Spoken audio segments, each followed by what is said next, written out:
Us now, Nomasomi Limako has been openly living with HIV for the past 9 years.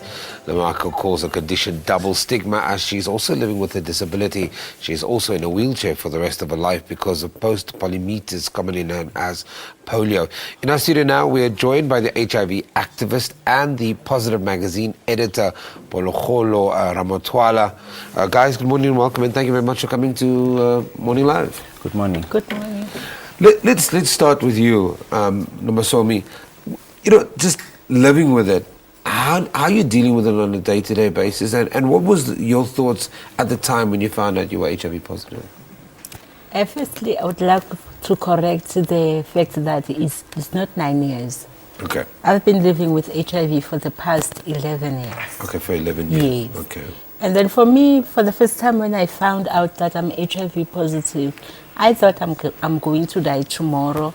And also, I stigmatized myself mostly because of my disability and everything. I thought that what the people will say if they find out that I'm living with HIV, they will say, oh, really, the people with disabilities, they love sex and men and all those things. She deserves to be HIV positive and everything.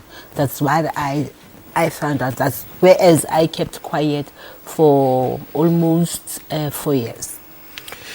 I think that, Pholokgolo, let me bring you in here very quickly because I do think, is the dialogue around HIV and being HIV aware and the status issues, is it changing or is it still the same conversation?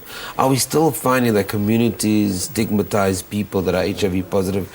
And ultimately, what has to change in order for us to change this conversation? Yeah. Look, there are things that are changing. I think we must accept that more people are living longer. There's treatment. Unfortunately, the challenge is still stigma and discrimination. That because there's still high levels of discrimination and stigma, more people are still scared to test and more people are still scared to go and get treatment. So if we tackle the issue of stigma decisively, and stigma, it's self-stigma like Nomasomi was saying, people who are infected with HIV feeling ashamed that, what did I do wrong and all that. So acceptance by people living with HIV, but also people who are not infected with HIV, who don't know their status, to accept that there are people who are living with HIV. Nomasomi, I just got to ask you this question. When you disclose, you're an HIV activist, so you're all about empowering people with knowledge and information and getting rid of the fear. But there is a different, and I'm trying to use the words carefully here because you are somebody living with a disability. There seems to be, and we called it a double stigma. How do we then deal with this compounded problem? My life as a person with a disability, firstly, it's a stigma on its own. Yes. You have to fight for whatever you get in your life. And then when I'm having this HIV, and then I called it my double stigma because that's when I was stigmatized double. Because of the myth that the communities have about us people with disabilities. Most of the community thinks if you are having a disability, you are asexual.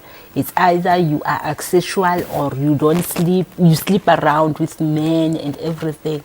So those are the stigmas that I have to overcome.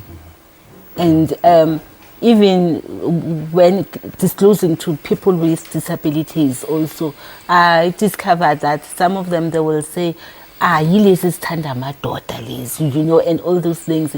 They will regard that the HIV is not meant for people with disabilities. It's meant for people who are not having a disability. One of the things that happened, you became depressed, but you found your grounding again. How did you manage to come back and be this positive force that you are now?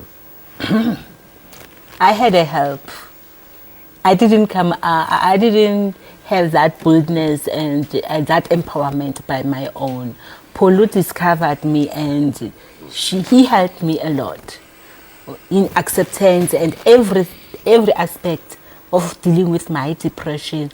Polo was there for me every step of the way.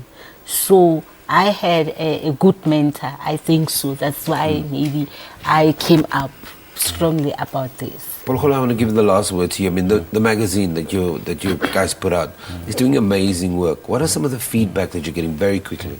We get feedbacks from people who are infected with HIV who need help about what do I need to do next after testing positive. But what we've been getting lately is also families who are affected. So family members, we've got somebody who's living with HIV saying, I need to support my brother, my sister, my uncle. How do I do that? So that's the kind of feedback that we get, and we try to encourage people to understand what living with HIV is in 2014, because it's not the same as 20 years ago. There's more help out there. For sure, I'm encouraging everybody to know their status, know their rights, know their options, and that's the only way forward. Guys, thank you very much. Nomasomi Limako, thank you very much for being such a powerful force and educating people. And Pholokgolo, the work you guys are doing, I mean, we can't talk enough about it. But both joining me here in studio to raise awareness around HIV, AIDS, and of course, there are people that have, as it's been labelled, a double stigma. Let me know what you think about it. This morning live at SABC.co.za.